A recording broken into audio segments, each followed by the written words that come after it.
Welcome back to A Rough Cut Homestead. If you're a human resources manager working with foreign talent in China, you're a representative of one of the services or agencies mentioned in this video, or you have experience shutting down a lifetime of memories and leaving China ahead of me, then you have exactly the type of expertise we want to hear about, because we're crowdsourcing and sharing experience so that you can get on with it faster. If you're someone still in China looking to make another international move, then stick around, because what you'll find here is not a travel guide, but it could be your GPS. Let's go!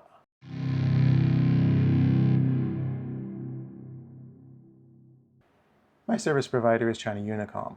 I use my mobile phone for online purchases, banking, GPS, and local and international calling. My current number can be used internationally, but I intend to switch over to a Canadian number when I get there to avoid roaming fees. I also want straightforward access to Canadian emergency services, and I want to receive Canadian-related content such as forest fires and/or severe weather warnings, so I'll need a Canadian number for that. I would, however, like to still have access to a mobile number during my trip and through the first week in Canada for emergencies. So, what do I know and what's my plan? Porting a phone number means transferring it from one service provider to another. North American carriers are obligated to provide this option when transferring numbers locally. However, international carriers are not required to provide this. If both your service providers support porting, then this may be an option for you. In my case, China Unicom does not support international porting, so this option is off the table for me. Common mobile payment platforms in China include Alipay and WeChat Pay. These are similar to PayPal or Apple Pay available across North America.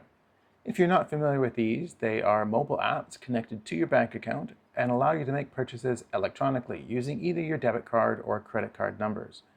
I've been using Alipay for a very long time. Although it is accessible in Canada, I intend to cancel it and sign up for PayPal after I arrive. Once I cancel Alipay, I'll need to have cash on hand, and that's something I've not had to do in over a decade.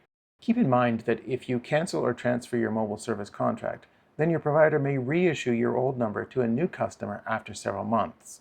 This is true of both North American and Chinese providers, so just canceling your phone contract isn't enough. You need to disconnect or transfer your number from any associated services first. My service provider requires I acknowledge this in writing before they will cancel my contract. My mobile phone number is associated with the number of two-factor authentications, so I've made a list, checked it twice, and set alternate authentication methods for those accounts I intend to maintain, including designating a second email address and/or biometrics where available. You'll want to do the same before you cancel your old number. I use a couple of online shopping platforms, including Taobao and Dingdong Maicai. I don't have any restaurant delivery apps, but those are very popular, so don't overlook them if you've got them. These online shopping platforms are all tied into my bank account through Alipay, and I will be canceling all of them in the weeks leading up to my departure, ahead of my canceling Alipay and ahead of my closing out my bank account in the final days. The one remaining category of services associated with my phone number is government. I intend to cash out my Chinese Social Services account, then sever that connection. The China Customs and Immigration Entry-Exit Bureau will be aware of my departure when I pass through customs at the airport on my way out, so that leaves only Chinese taxation.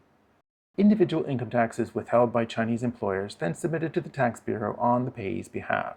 Everyone who has worked more than 1 year in China and has earned more than 120,000 RMB, that's about 23,000 Canadian, must complete an online individual income tax declaration in the first 3 months of the following calendar year.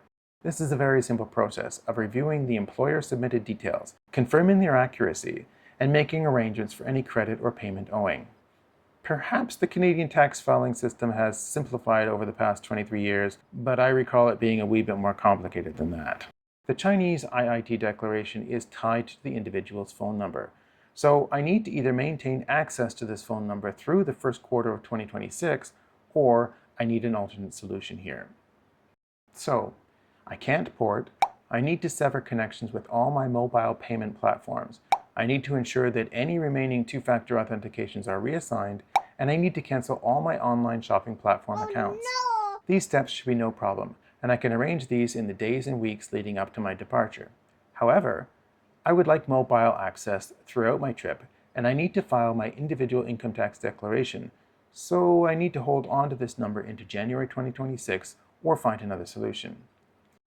Fortunately, China Unicom allows their customers to cancel the contracts remotely. They provided me with a very simple 5-line declaration template along with instructions and contact details. I'll include a link to a Google Doc with this information in the description below. If you're planning an international move, then check with your mobile service provider for their specific policy regarding remote cancellation. If they offer this convenience, then you can have access to your existing number for as long as you need it. Just remember to have your balance topped up enough to get you through whatever period of time you have in mind, or you have a friend or relative remaining behind who can top up your balance for you. That's my plan. If you've tried this method or you know a better way, please share in the comments below. Your knowledge, your experience, your expertise could save someone from making a costly mistake. With that, it's time for me to go. Good luck to us all in what lies ahead, and you're always welcome back at a Rough Cut Homestead. Hey, that rhymes. Ooh. Good night, Jill.